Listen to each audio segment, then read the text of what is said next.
दोस्तों, नाग पंचमी की कथा के अनुसार प्राचीन काल में किसी नगर में एक सेठ जी थे। सेठ जी के 7 पुत्र थे और उन सभी की शादी हो चुकी थी। 7 पुत्रों की बहुओं में सबसे छोटी बहू सबसे ज्यादा विदुषी, सुशील और संस्कारी थी। एक दिन सबसे बड़ी बहू ने सारी देवरानियों से कहा कि घर को लीपने के लिए पीली मिट्टी ले आते हैं। सभी बहुएं डलिया और खुरपी लेकर मिट्टी लेने चल दी। जब वह मिट्टी खोदने लगी तब वहाँ एक सर्प निकला। बड़ी बहू उस सर्प को खुरपी से मारने लगी तो छोटी बहू बोली, मत मारो इसे, ये बेचारा तो निरपराध है। यह सुनकर बड़ी बहू ने उस सर्प को नहीं मारा। तब सर्प एक ओर जाकर बैठ गया। छोटी बहू ने सर्प से कहा, आप यहाँ से जाना मत, मैं अभी आती हूँ। ऐसा कहकर छोटी बहू सर्प के लिए दूध लेने चली गई। घर पहुंचकर वो अपने कामों में लग गई और सर्प को किया वादा भूल गई। अगले दिन जैसे ही उसे यह बात याद आई तब वह दूध लेकर वहां पहुंची तो उसने देखा सर्प तो वहीं बैठा है। सर्प को देखकर वह बोली, भैया मुझे माफ कर दो, मैं अपने कार्य में लगकर आपसे किया वादा भूल गई।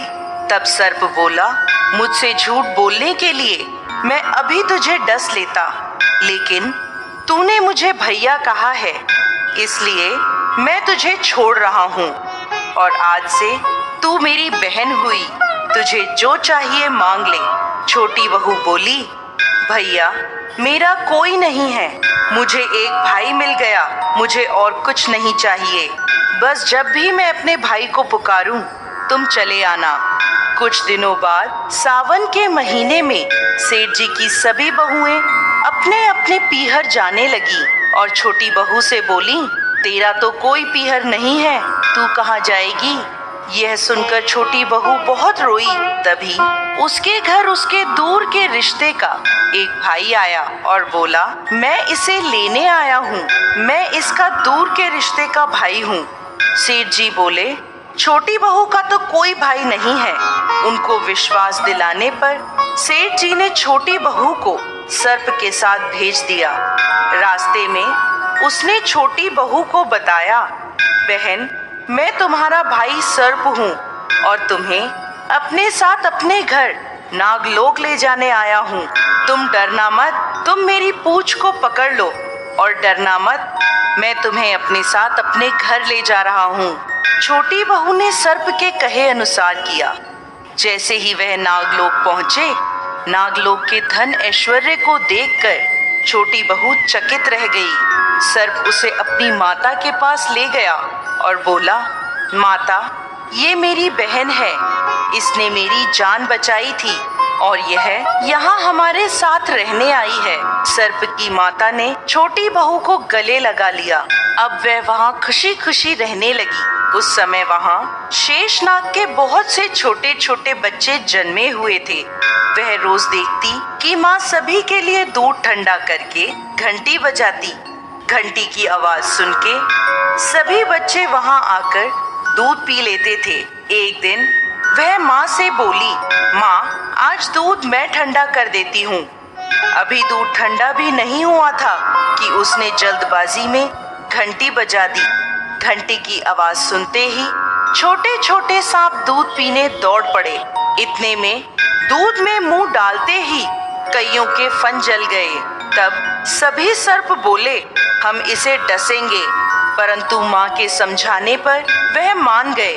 तब सर्प ने और उसकी माँ ने छोटी बहू को बहुत धन दौलत, हीरे मोती और जवाहरात देकर उसके घर के लिए विदा किया। इतना सारा धन दौलत देखकर बड़ी बहू बोली, भाई ने इतनी सारी दौलत दी है तो इसे झाड़ने के लिए सोने की झाड़ू भी दे देता। यह सुनकर सर्प ने सोने की झाड़ू भी लाकर दे दी और उसके साथ उसे उसकी माँ की तरफ से हीरे मोती और मणियों का एक अद्भुत हार दिया। उस हार की प्रशंसा सारे नगर में होने लगी। जब यह प्रशंसा नगर की रानी ने सुनी तो उस हार को पहनने की अपनी इच्छा राजा को कही। राजा ने तुरंत अपने सैनिकों को वह हार लेने भेज दिया।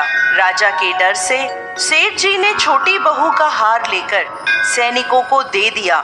इस बात से छोटी बहू बहुत दुखी हुई और अपने भाई सर्प को याद कर उसे सारी बात बताई।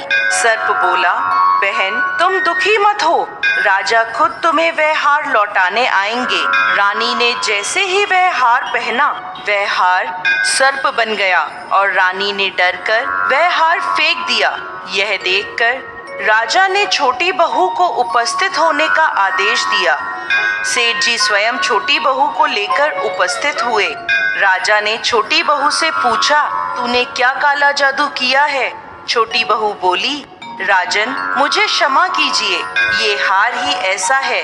ये हार मुझे मेरे भाई ने दिया है। इतनी देर में वह नाग वहां प्रकट हुआ और बोला, यह मेरी बहन है और ये हार मैंने इसे दिया है।